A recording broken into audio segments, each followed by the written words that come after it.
Welcome to the Startup Grind.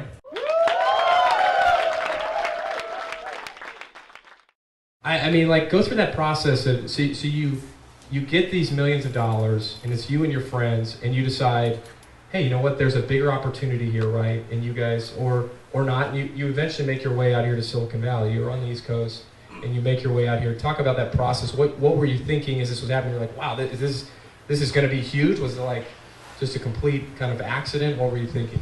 Yeah, well, I mean, to be honest, we were still, Crushing was still a side project, even as successful as it was. And we were busy graduating from Harvard, taking our GRE so we could apply to graduate school and such, and we were still going to be physicists when we grew up. So we came out here to go to Stanford and to be close to Silicon Valley.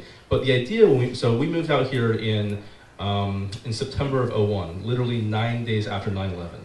So I really went through college during the dot-com boom, and read Red Herring magazine and Fast Company and all these magazines about this magical place called Silicon Valley, and came out here, and it was kind of one of the most depressing places I had seen. 9 days after 9/11, because they're both the tech bust, the telecom bust, and 9/11, and the idea was actually we were actually just gonna sell CrushLink and become grad students and just become non-poor grad students.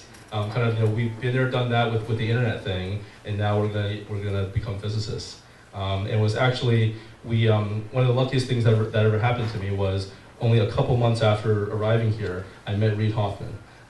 So he was the boss of one of my friend's roommates, and we engaged him just to help us sell CrushLink. Because he had previously sold SocialNet to MatchNet in the 90s. And when I met Reid, he was a VP at PayPal at the time. We just really hit it off.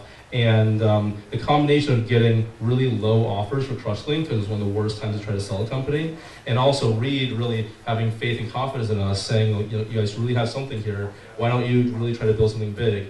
Actually led us to try to live dual lives as both web entrepreneurs and PhD physics students at the same time.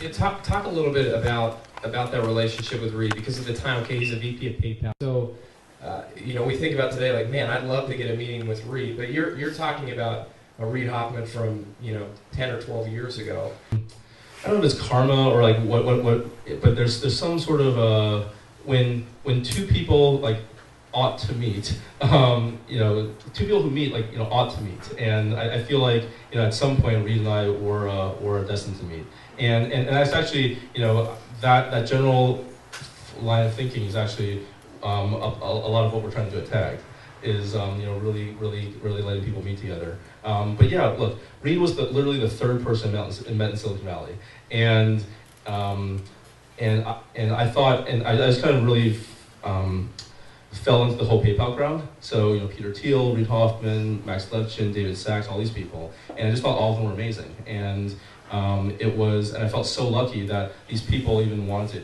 hear my ideas, work with me, and so on and so forth. And I thought, wow, maybe Silicon Valley is this magical place, and everyone's like this. And it turned out to be a really lucky thing where I just happened to fall into this crowd.